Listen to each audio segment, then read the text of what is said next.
tardes, damos la bienvenida a todos. Es una alegría poder vernos, reencontrarnos una vez más, con el propósito de compartir otra lección más. Vamos acercándonos rápidamente al final, porque ya nos quedan solo 2 clases más para terminar este segundo ciclo, el segundo volumen.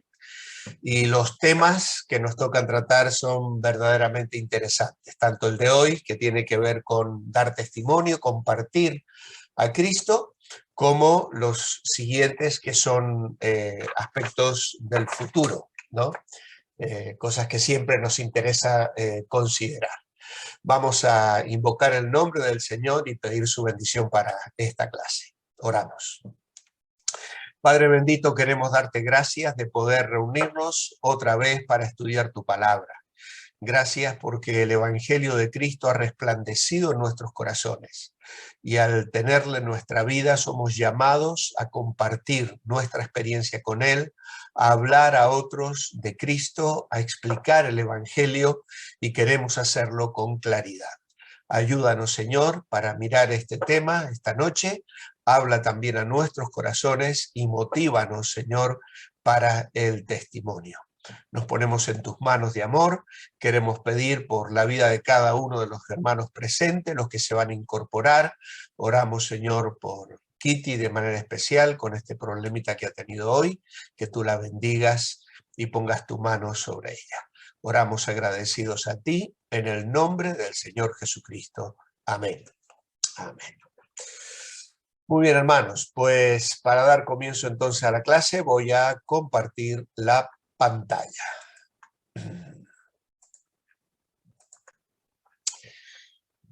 Muy bien, compartiendo a Cristo. Y aquí tenemos a una persona que sostiene un ejemplar de la Biblia mientras la otra persona escucha atentamente.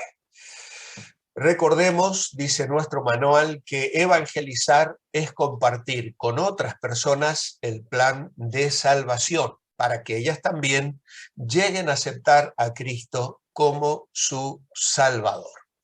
¿Por qué evangelizar? ¿Qué nos dice Romanos capítulo 3, versículos 10 al 12 y el versículo 23?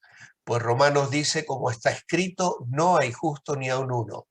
No hay quien entienda, no hay quien busque a Dios, todos se desviaron, a una se hicieron inútiles. No hay quien haga lo bueno, ni siquiera uno. Y luego el versículo 23, por cuanto todos pecaron y están destituidos de la gloria de Dios. La Nueva Versión Internacional pone y están privados de la gloria de Dios. Esto es las consecuencias que el pecado ha tenido en la vida de los seres humanos. Así que lo que Pablo nos está diciendo aquí en Romanos 3 es que todos han pecado y están privados de la gloria de Dios. El Evangelio de Pablo, que es como muchos llaman a la epístola a los romanos, es una carta donde Pablo va a comenzar de una manera muy concreta, destacando la importancia, la hermosura del Evangelio, el privilegio que él tiene de predicarlo, y dice en el capítulo 1, no me avergüenzo del Evangelio porque es poder de Dios. Y así en el capítulo 1 va a demostrar cómo los seres humanos hemos entrado en una debacle espiritual, en un tobogán sin fondo donde los seres humanos van depravándose a causa del pecado. Luego en el capítulo 2 y capítulo 3 va a demostrar cómo judíos y gentiles por igual están todos bajo pecado, llegando a esta conclusión. Todos han pecado y están privados de la gloria de Dios. Por tanto, todos necesitamos a Cristo en nuestro corazón. En este capítulo 3, Pablo está tomando referencias del Antiguo Testamento para mostrar que la humanidad en general, en su actual condición de pecadora, es inaceptable delante de Dios. Él está haciendo referencia concretamente al Salmo 14, 1 al 3, donde dice, No hay justo. Y la idea es, nadie es inocente. Cada persona es valiosa ante los ojos de Dios porque Él nos ha creado a su imagen y nos ama, pero no hay un solo justo. O sea, no hay una sola persona que se haya ganado por sí misma el estar a bien con Dios, porque aunque somos valiosos para Dios, hemos caído en pecado. Hay personas que van diciendo, bueno, pero yo no soy tan malo, soy una buena persona. Pues si nos detenemos y meditamos en estos versículos, vamos a descubrir que se ajustan a nuestra experiencia personal. ¿Has mentido alguna vez? ¿Has herido los sentimientos de alguien a través de sus palabras o el tono de tu voz? ¿Has sido rudo con alguien? ¿Te has enfurecido y has tratado con dureza a otras personas? En pensamientos, palabra y obra, como cualquier persona en este mundo, tenemos culpa delante de Dios y por lo tanto nuestra condición es la de pecadores alejados de Dios. Ahora bien, hay dos caminos que llevan a dos destinos. Mateo capítulo 7, versículos 13 y 14, el Señor dice, entrad por la puerta estrecha, porque ancha es la puerta y espacioso el camino que lleva a la perdición. Y muchos son los que entran por ella, porque estrecha es la puerta y angosto el camino que lleva a la vida, y pocos son los que la hallan. Así que el camino ancho lleva a la perdición. El angosto lleva a la vida eterna. ¿Y cuál es el destino de la mayoría de la gente? Pues tristemente el Señor advierte que es la eterna perdición. La puerta a la vida eterna, dice el Señor, es estrecha. Ahora, eso no significa que sea difícil ser cristiano. Significa que hay muchas maneras de vivir la vida, pero un solo camino para vivir eternamente con Dios. Tanto la puerta estrecha como la ancha se ofrecen como vías para llegar al reino de Dios. Y la humanidad debe elegir entre estas dos vías. La puerta estrecha es la fe únicamente en Cristo. Esta representa la verdadera salvación según lo que Dios ha dispuesto, y este es el camino que conduce a la vida eterna. La puerta ancha representa todas las religiones, las obras, la autojustificación. Sin embargo, la palabra de Dios nos dice que en ningún otro hay salvación, porque no hay otro nombre bajo el cielo dado a los hombres en que podamos ser salvos. Y esto lo dice la palabra de Dios en Hechos, capítulo 4 y versículo 12. Cualquier otro camino que no sea Cristo conduce al infierno, no al cielo. Una de las razones por las que tanto se pierden, dice Mateo capítulo 7 y versículo 15, es porque hay falsos pastores. Dice, guardaos de los falsos profetas que vienen a vosotros con vestidos de ovejas, pero por dentro son lobos rapaces. Así que el Señor advierte de aquellos que engañan disfrazándose de ovejas, y si no lo hacen así, haciéndose pasar por pastores verdaderos. Pero ellos promueven la puerta ancha y el camino amplio. Los falsos profetas aparecían con frecuencia en el Antiguo Testamento y ellos afirmaban que el mensaje que traían era de Dios, pero solo comunicaban lo que el rey y lo que la gente quería oír. Eran tan comunes en el Antiguo Testamento como lo son hoy en día. Jesús dice que hay que cuidarse de las personas cuyas palabras suenan a religión, pero que en realidad están motivadas por dinero, prestigio o poder. Y para identificarlos necesitamos conocer las enseñanzas de Cristo. Cuando estas personas disminuyen a Cristo y se glorifican a sí mismos, y esto ya lo estuvimos viendo la semana pasada. Jesús describió a estos maestros como lobos vestidos de ovejas, indicando que la falsa enseñanza casi siempre parece ser algo atractivo y bueno. Ahora bien, en 1 de Juan 2:28 dice la palabra de Dios: hijitos, permaneced en él, para que cuando se manifieste tengamos confianza, para que en su venida no nos alejemos de él avergonzados.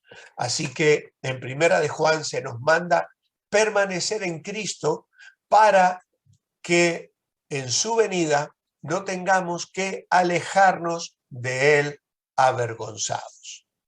El que permanece en Cristo, dice aquí, será obediente a su mandamiento de llevar el evangelio al mundo entero. No sabemos el día ni la hora, pero cada día estamos más cerca de su venida. La prueba visible de ser cristiano es tener una conducta recta. Muchas personas hacen cosas buenas, pero no tienen la fe puesta en Jesucristo. Otros afirman que tienen fe, pero rara vez producen buenas obras. Ya sea que tengamos un déficit en la fe o en la conducta recta, va a ser un motivo de vergüenza cuando Cristo vuelva. Debido a que la verdadera fe siempre produce buenas obras, los que afirman que tienen fe y los que viven constantemente en una conducta recta, ellos son verdaderos creyentes. Las buenas obras no promueven o producen la salvación, dice Efesios 2:8, pero son necesarias para probar que experimentamos una verdadera fe. Siempre que Juan habla de permanecer en Cristo, se refiere a permanecer en la fe de salvación, con lo cual el cristiano da evidencias de que es un creyente verdadero. La esperanza del regreso de Cristo produce en nosotros un efecto de permanencia continua en cada creyente verdadero, porque anhelamos ese futuro glorioso que el Señor nos ha preparado. Pablo llamó a esto amar su venida, y cuando él escribió su última carta en 2 Timoteo capítulo 4 y versículo 8, habló de una corona incorruptible que el Señor le daría a él, y no solo a él, sino a todos los que amen su venida. Es decir, que todos aquellos que mantienen vivo ese amor a la venida del Señor serán coronados con justicia eterna en el cielo. Y a su vez, ese amor les hace permanecer en Cristo, que es quien garantiza la esperanza que ahora tenemos. Allí en Romanos capítulo 13 y versículo 11 dice Pablo: conociendo esto, que es ya hora de levantarnos del sueño, pero porque ahora está más cerca de nosotros nuestra salvación que cuando creímos.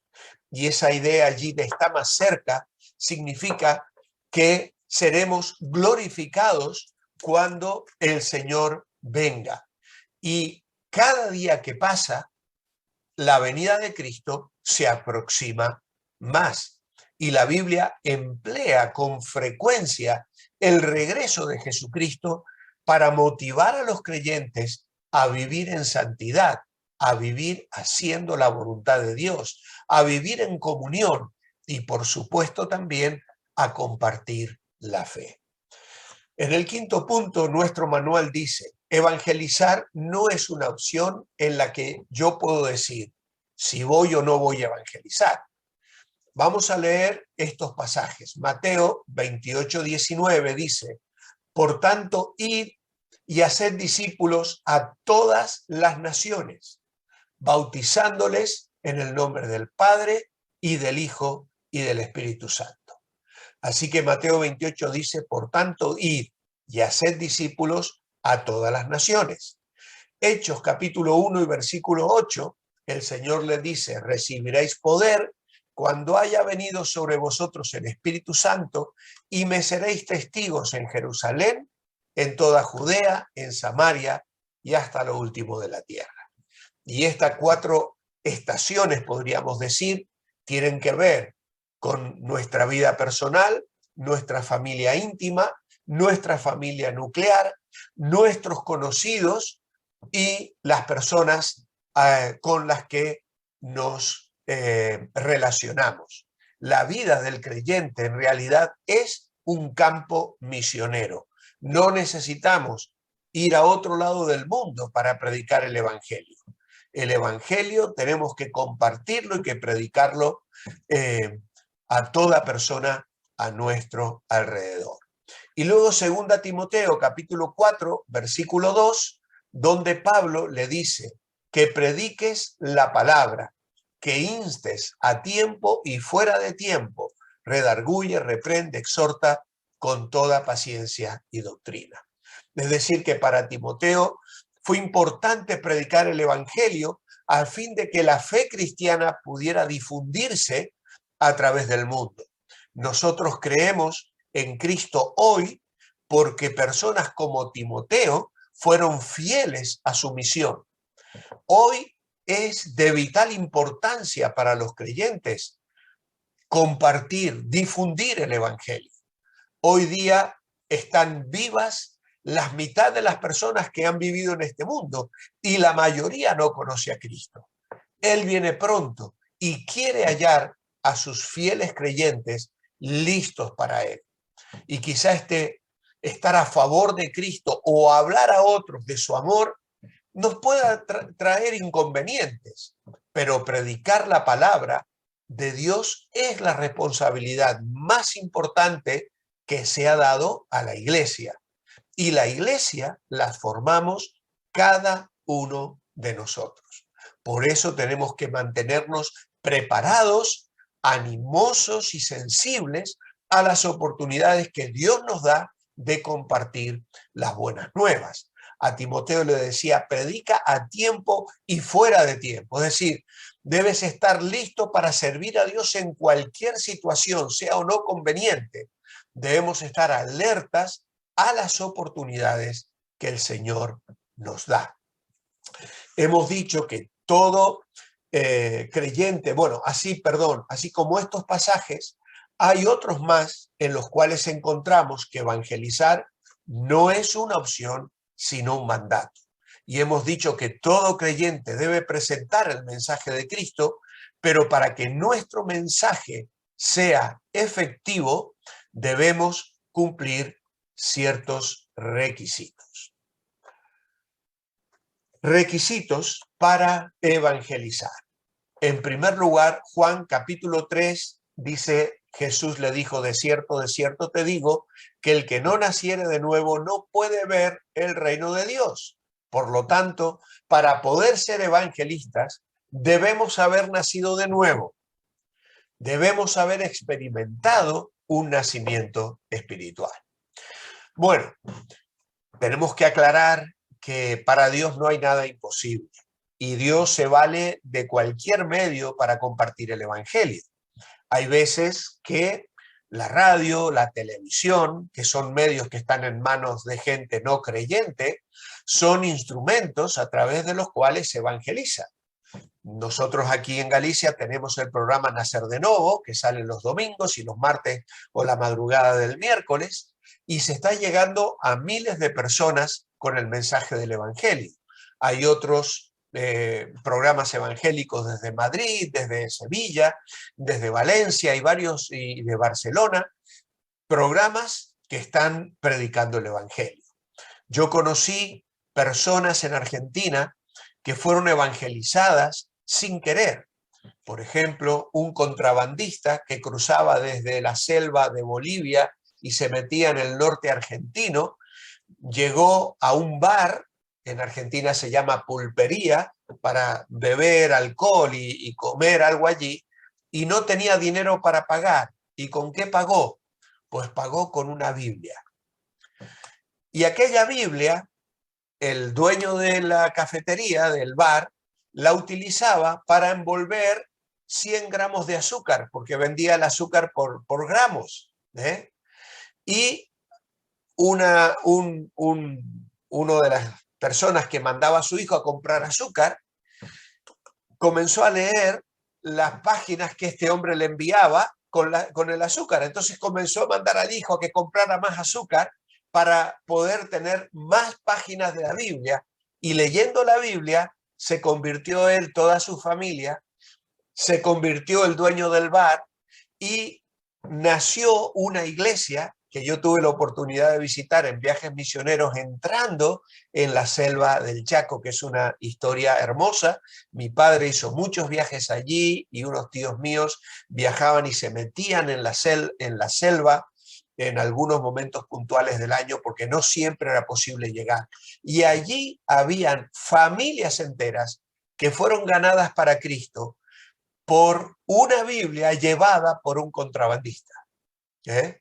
O sea que para Dios no hay nada imposible.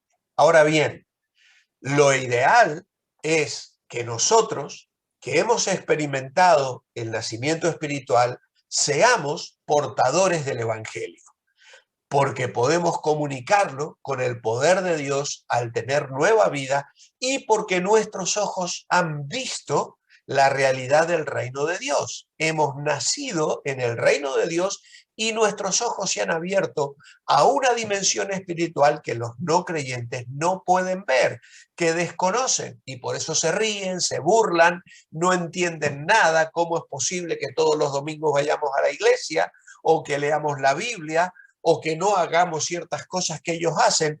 Porque ellos no han visto el reino de Dios, no han encontrado la belleza de Jesucristo, no han descubierto lo que significa tener comunión con Dios, no han experimentado el nacimiento espiritual. ¿Qué más? Punto 7, según Juan capítulo 15 y versículo 4 y 5, dice allí: permaneced en mí y yo en vosotros. Como el pámpano no puede llevar fruto por sí mismo si no permanece en la vid, así tampoco vosotros si no permanecéis en mí. Yo soy la vid, vosotros los pámpanos. El que permanece en mí, yo en él, este lleva mucho fruto, porque separados de mí nada podéis hacer. Así que según Juan 15:4 debemos permanecer en Cristo. Esto es vivir en comunión con Cristo, dependiendo de Él siempre. Qué importante es para el creyente experimentar esta comunión que le permite llevar fruto. Si yo soy un creyente que no vivo en santidad ni en comunión con el Señor, probablemente cualquier esfuerzo espiritual que yo pretenda hacer va a ser ineficaz porque lo voy a hacer en la carne y no en la fuerza que viene del Espíritu de Dios. Otra cosa que debemos tener es compasión por las personas como la tuvo Cristo. En Mateo 9:36 dice que el Señor, al ver las multitudes, tuvo compasión de ellas porque estaban desamparadas y dispersas como ovejas que no tienen pastor. Y Mateo capítulo 14 dice que saliendo Jesús vio una gran multitud y tuvo compasión de ellos y sanó a los que de ellos estaban enfermos. Así que esta es otra característica propia de los que somos hijos de Dios. Vemos a las personas y debemos tener compasión porque no tienen la vida de Cristo en ellos. Luego Mateo capítulo 7 y versículo 29 nos habla de que necesitamos tener autoridad. Dice que Jesús les enseñaba como quien tiene autoridad, no como los escribas. Y esto no quiere decir que tenemos que andar haciendo milagros o sanidades, sino que debemos tener respaldo de las escrituras para predicar y sobre todo debemos demostrar con nuestra propia vida lo que Cristo ha hecho por nosotros con su palabra.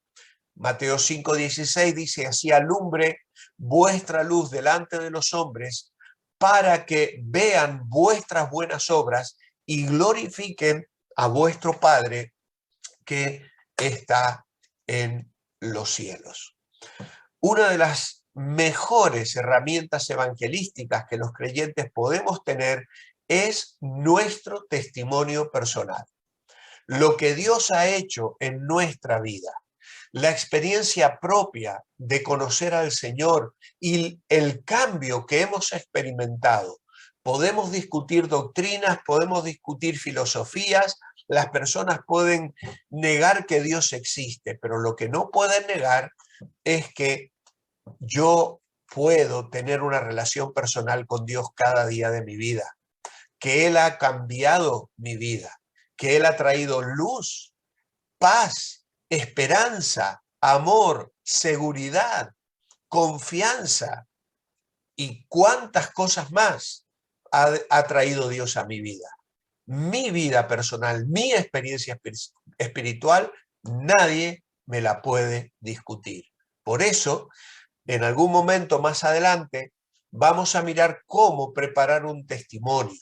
Un testimonio personal tiene que ser muy cortito, tiene que ser de 2 o 3 minutos cuanto mucho, porque la realidad es que a las personas no les gusta demasiado es que escucharnos una hora contarle las historias de nuestra vida. Tenemos que ser concretos, dinámicos, directos, hablar del antes, del cuándo y del después. Es decir, antes de tener a Cristo, yo vivía triste, amargado, enojado, frustrado, con mala conciencia, pero un día la luz de Cristo resplandeció en mi corazón, supe que Dios me amaba y me quería perdonar, y a partir de ahí mi vida fue transformada. Invité al Señor a entrar en mi corazón y eso me hizo ser lo que hoy soy, una persona llena de alegría, de gozo, de seguridad y de esperanza. Y un testimonio así concreto y claro es un arma muy, pero muy eficaz para hablar de Cristo. Pero ya veremos ese tema con más detenimiento. Luego nos dice aquí, o le dice Pablo a Timoteo, no te avergüences de dar testimonio de nuestro Señor. Por lo tanto, no debo avergonzarme de dar testimonio de Cristo. Timoteo vivía en un tiempo de mucha persecución y él pudo haber sentido temor de continuar predicando el Evangelio. Y sus temores estaban basados en hechos porque los creyentes estaban siendo arrestados y ejecutados. Pablo le había dicho que esperara sufrimientos. Y tanto Timoteo como Pablo sería apresado por predicar el Evangelio. Pero Pablo prometió a Timoteo que Dios le daría fuerza y que estaría listo cuando fuera su turno de sufrir. Aun cuando no haya persecución, puede sernos difícil compartir nuestra fe en Cristo. Pero afortunadamente, como Pablo y Timoteo, contamos con la presencia del Espíritu Santo que nos da valor. Por lo tanto, nunca debiéramos avergonzarnos de testificar, de compartir el Evangelio. Tenemos que hacerlo con firmeza, con alegría, con seguridad y entendiendo que estamos sembrando una semilla y que Dios se hará cargo de que dé fruto o no. Ya no me toca a mí discernir qué tipo de terreno es en el que la semilla va a caer. Yo soy llamado a sembrar y el tipo de terreno, el tipo de corazón duro, indiferente o preparado, no depende de mí, sino que depende de Dios. Ahora bien, es inteligente orar a Dios como ora una hermana de la iglesia que le dice, Señor, quiero hablar a la gente de ti, pero que hoy yo me encuentre con gente que tenga ganas de conocerte. Que hoy yo me encuentre o me cruce en el camino con personas que necesiten de ti. Y esa es una buena oración. Señor, ayúdame hoy a cruzarme en el camino con personas que te estén buscando, que tengan el corazón preparado. Muy bien, deberes del que evangeliza. Bueno, pues la persona que evangeliza primero tiene que orar, que es lo que estaba diciendo hace un momento. Pida a Dios que le guíe con su Santo Espíritu para presentar con eficacia el mensaje en el momento oportuno. ¿Vale? Obviamente tenemos que ser sensatos y manejar el sentido común. Si yo le voy a hablar a alguien de Cristo y le voy a decir a alguien las noticias del Evangelio que son buenas, pero que a su vez a veces son ofensivas, porque le tenemos que decir que es pecador, si yo se lo voy a decir a un amigo que justo está en presencia de otro amigo, tal vez no sea el mejor momento, porque la presencia del otro amigo puede influenciar para que esta persona se sienta incómoda. Tal vez yo debería esperar un momento para estar a solas con este amigo y poderle explicar el Evangelio. También es posible que se dé la conversación con ambos. Entonces, en ese sentido, les hablo a los dos, ya no de una manera tan personal como le hablaría a uno, pero le hablo a los dos explicándoles mi fe y la confianza que yo tengo en Cristo. Sea como sea, tenemos que orar y pedir al Señor que nos ayude a discernir el momento oportuno y a compartir con eficacia el mensaje. De esto vamos a hablar en unos minutos, porque necesitamos de alguna manera también prepararnos para comunicar con eficacia el mensaje. Lamentablemente a veces mezclamos tantas cosas, a veces hacemos mención de otras religiones, metemos al catolicismo entre medio y nos perdemos en discusiones inútiles. Por eso, como creyentes, tenemos que, el Señor nos enseña a ser astutos como serpientes, dijo el Señor, y sencillos como palomas. No es porque estemos intentando engañar, sino porque tenemos que tener inteligencia espiritual para no caer en la trampa que el enemigo nos hace de pasarnos la hora discutiendo acerca de la Virgen María o de por qué el Papa y el Vaticano están llenos de oro y hay tanta pobreza y hambre en el mundo, y nos perdemos hablando de esas cosas en lugar de hablarle de Jesús, ¿vale? Y es ahí donde no tenemos que meter la pata. Pero para eso tenemos que escudriñar la Biblia. Es importante que el mensajero de Dios estudie diariamente la Biblia, ya que ella es la que da testimonio de Jesús. Juan capítulo 5, versículo 39 dice, escudriñad las escrituras, porque a vosotros os parece que en ella tenéis la vida eterna y ellas son las que dan testimonio de mí. Por lo tanto, conocer la palabra es fundamental, es esencial para comunicar el Evangelio. Y cuando hablamos de Cristo, meter en la conversación todas las frases bíblicas, todos los versículos bíblicos, sin decir Juan 3:16 dice, de tal manera amó Dios al mundo. ¿Por qué? Porque la persona que no lee la Biblia y que no conoce nada de la Biblia no le interesa, ni le importa, ni va a comprender qué es Juan 3:16. Lo que yo debo decirle es, mira, la Biblia dice, de tal manera amó Dios al mundo, que ha dado a su Hijo. Y luego la Biblia también dice que por cuanto todos pecaron, están privados de la gloria de Dios. Y la Biblia dice que al que no conoció pecado, por nosotros lo hizo pecado para que nosotros seamos hechos justicia de Dios en él. Y la Biblia dice, si alguno está en Cristo, nueva criatura es. Las cosas viejas pasaron, son todas hechas nuevas. ¿Comprendéis? No dar citas bíblicas, porque la gente no le importa si lo dice Romanos, Segunda Corintios, Hebreos o Juan. Lo que la gente debe saber es que es la palabra de Dios y es la palabra de Dios la que tiene poder. Ahora, para poder hacer esto, yo tengo no solo que orar y escudriñar la Biblia, tengo que memorizar el plan de salvación. Y en este sentido, necesitamos ejercitarnos en esto. Vea el plan sencillo en el apéndice. Página 37. Es importante tener un plan sencillo memorizado para poder aprovechar cualquier oportunidad. Si memoriza el plan de salvación, le dará más confianza a la hora de compartir. El plan de salvación que tenéis en la página 37 de vuestro manual en el apéndice 2, nos habla del mensaje. Es un resumen del Evangelio. Y aquí hay una sugerencia. Hay muchas maneras de presentar el Evangelio. Podemos usar cualquiera de ellas, pero siempre hay un contenido básico que la persona tiene que entender para ser salvo. El siguiente plan de salvación está adaptado de un famoso plan llamado las 4 leyes espirituales.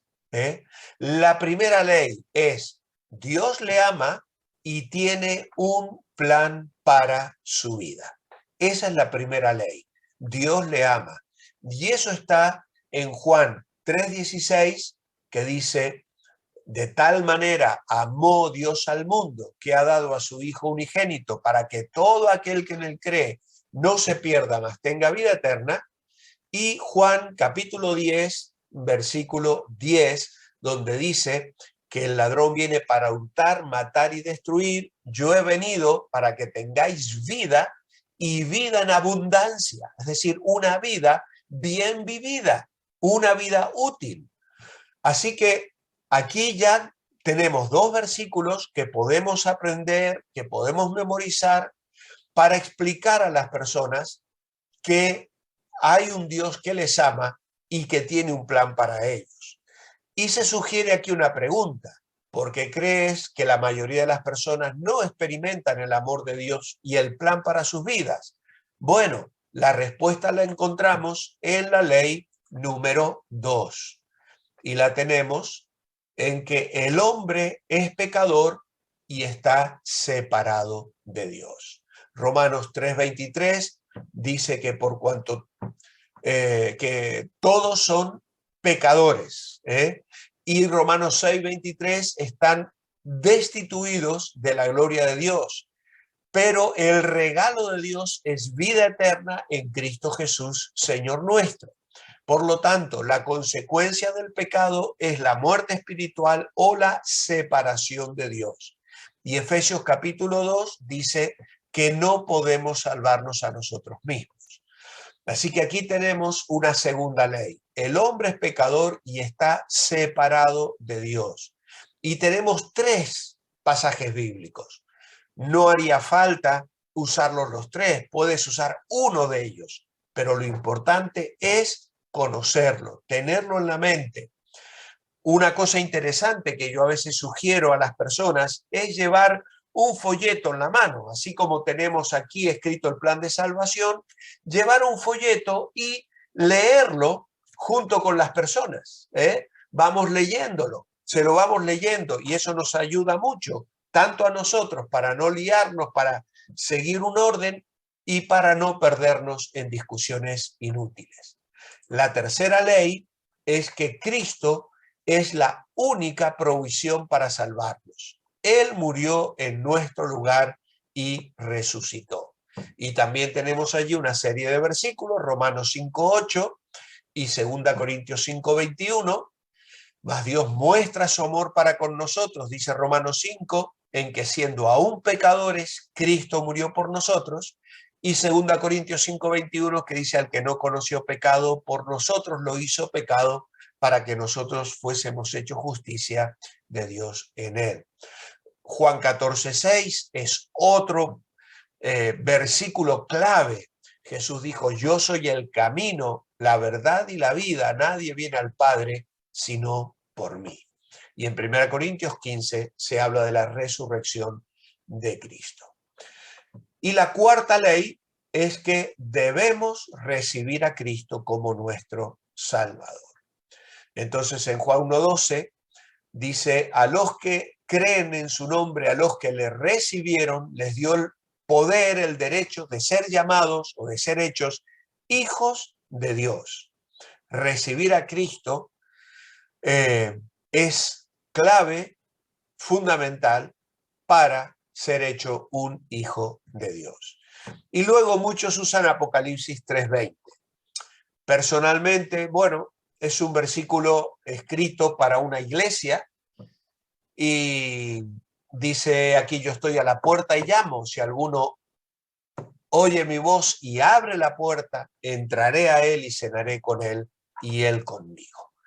Esto es un versículo escrito a una iglesia, pero podemos utilizarlo para ilustrar la forma en que Dios llama al corazón del hombre y la mujer. Dios no fuerza la puerta. La puerta del corazón tiene picaporte solamente por dentro. El Señor no va a romper la puerta, va a golpear la puerta con amor, con misericordia, ofreciendo su gracia salvífica y su anhelo de entrar en nuestra vida para reconstruir todo lo que el pecado y Satanás ha echado a perder. Pero Él no fuerza la entrada, Él espera a que le invitemos y le permitamos entrar en nuestra vida con amor y poder. Así que aquí tenéis entonces en este apéndice las 4 leyes espirituales. Podéis escoger los versículos que consideréis más útiles, memorizarlos, llevarlos escritos en un papelito o llevar, como tengo siempre yo, en mi bolsito, que aquí se me ocurre sacarlo para mostrarles cómo generalmente en el bolso donde llevo mis documentos, llevo siempre conmigo algún tipo de folleto. Y aquí tenéis uno donde se explica el Evangelio y a su vez hay al final unas oraciones que la persona puede hacer para orar invitando a Cristo a entrar en su vida con amor y poder. Así que tenemos que estar preparados, tenemos que tener siempre con nosotros algún elemento que nos permita compartir el Evangelio, porque hay veces que la oportunidad pasa rápidamente. Entonces, si no puedo acabar la conversación ni puedo concluir mi explicación, le puedo dejar el folleto a la persona para que se lo lleve y lo lea con tranquilidad en su casa. A través de esto, muchas personas, incluso terceras personas, han llegado a conocer a Cristo como su Salvador personal, porque el Espíritu usa todo esto de maneras maravillosas. ¿Cómo comenzar una conversación evangelística?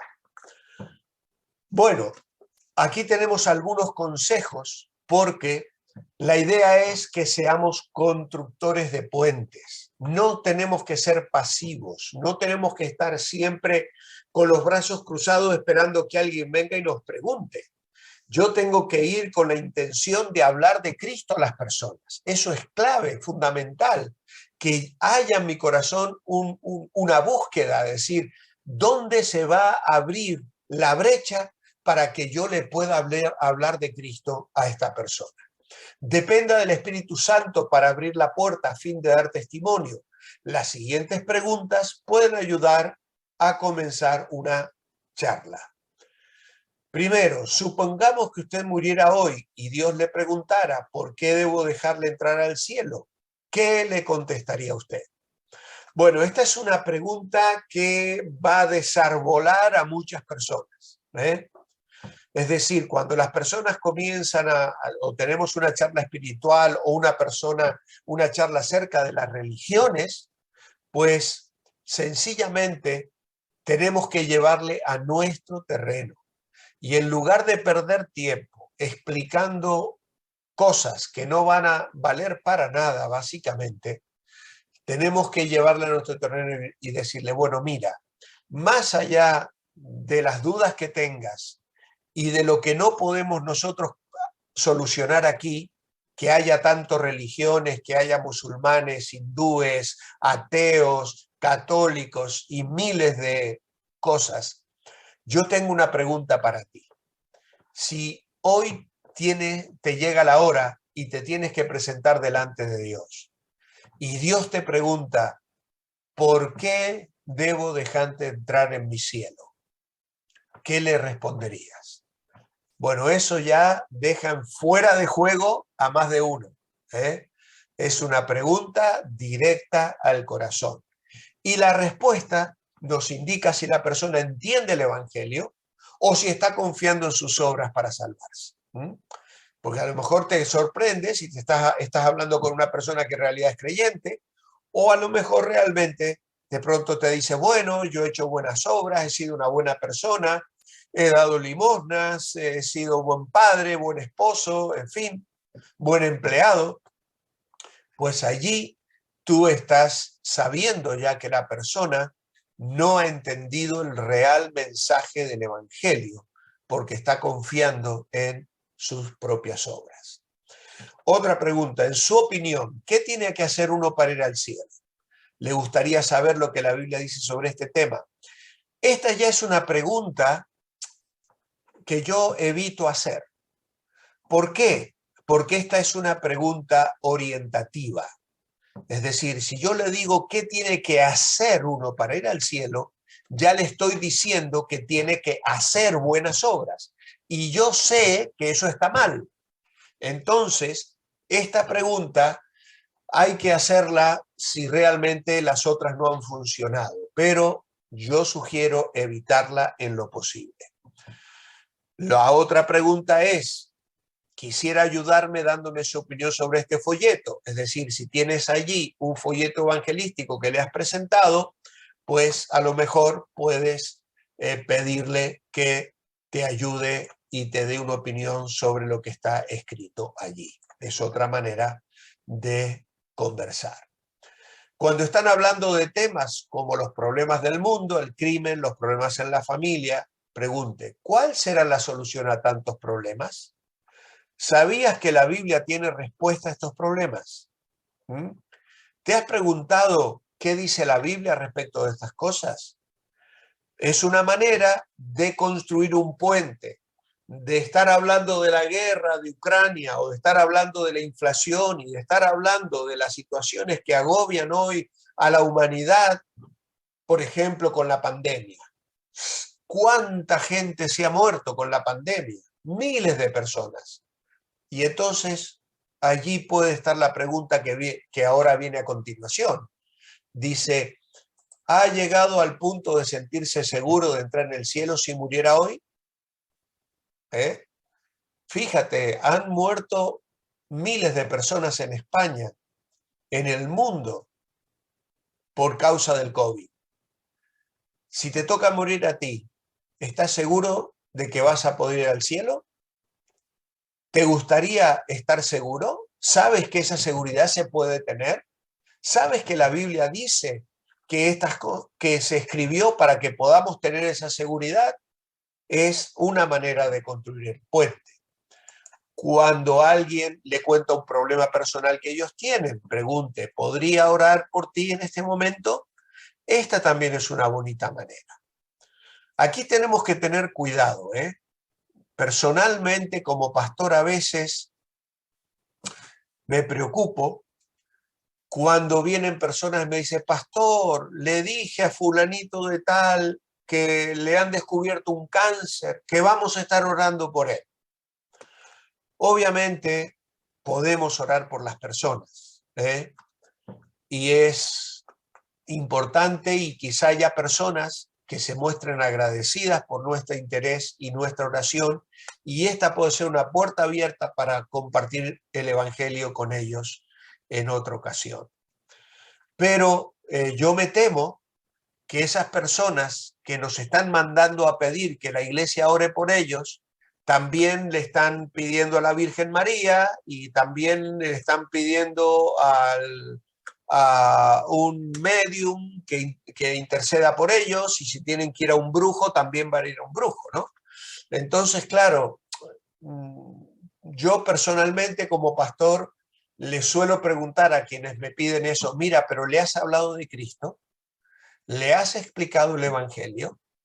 ¿Le has dicho que necesita reconocer a Cristo como su Salvador porque es un pecador? Porque poco podemos hacer, orar simplemente por situaciones y no explicar el Evangelio, que es la verdadera necesidad que la gente tiene. Otra pregunta, ¿dónde se encuentra usted en su peregrinaje espiritual? Es decir, mira, esto son sugerencias que vienen de Latinoamérica y probablemente allí funcionan bastante bien. Aquí en España me parece un poco más difícil abordar a alguien. Yo tengo que tener cierta confianza con una persona para poder preguntarle sobre su vida espiritual aquí en el contexto español. ¿Alguna vez le han explicado cómo uno puede conocer a Dios? ¿Me permitiría compartir lo que la Biblia dice con respecto a este tema? Bueno, esto es muy importante, pedir permiso, porque a veces podemos avasallar a la persona dándole una información que no tiene interés en recibir. Y entonces, la próxima vez que la persona nos vea, en lugar de querer hablar con nosotros, va a estar buscando la manera de alejarse de nosotros. Por lo tanto, debemos ser prudentes en este sentido. Algo que tenemos que evitar es transmitir la idea de yo, el profesor, le voy a explicar a usted, el alumno ignorante, cómo conocer a Dios, ¿vale? Esto hay que tener mucho cuidado. También, por supuesto, la de yo, el super santo espiritual, le voy a explicar a usted, el pecador perdido, cómo conocer a Dios, ¿no? Obviamente que estoy exagerando, pero tenemos que tener cuidado de no estar comunicando una idea de superioridad. Siempre tenemos que ser humildes, tenemos que ser sencillos, tenemos que pedir permiso y tenemos que con suma humildad y mansedumbre, dice Pedro, dar razón de la esperanza que hay en nosotros. Es realmente un privilegio maravilloso hablar de Cristo y necesitamos hacerlo con sabiduría. Para eso tenemos que esforzarnos. Cualquier ministerio, cualquier tarea, cualquier cosa que querramos hacer para el Señor demanda esfuerzo. Nada va a ser fácil. ¿Qué pretendemos? ¿Servir al Señor sin sufrir, sin gastar un poco de neuronas, sin algún tipo de agobio? Pues yo no quiero, dijo David, ofrecerle al Señor nada que no me cueste. Él quiso comprar y gastar de su dinero para comprar el sitio donde el templo se habría de levantar. Y obviamente nuestro servicio al Señor siempre va a demandar cierto grado de entrega, de sacrificio, de trabajo, de esfuerzo personal. Y quiera el Señor que encuentre en cada uno de nosotros ese deseo, esa actitud, esa buena voluntad de ser instrumentos en sus manos para ganar a otros para Cristo. Porque no hay en la vida cristiana mayor alegría y mayor privilegio que llevar a una persona a los pies de Jesús. Muy bien, los falsos o verdaderos del comienzo de la lección. Yo puedo decidir si quiero o no evangelizar. Obviamente que esta es una frase falsa. No lo decido yo. Es un mandamiento. Id por todo el mundo y predicad el evangelio. Me seréis testigos en Jerusalén, en Judea, en Samaria y hasta lo último de la tierra. Y desde el momento en que aceptamos a Cristo como nuestro Salvador, Él es quien dice lo que tenemos que hacer. Y en este caso, ser testigos de Él y hablar del evangelio.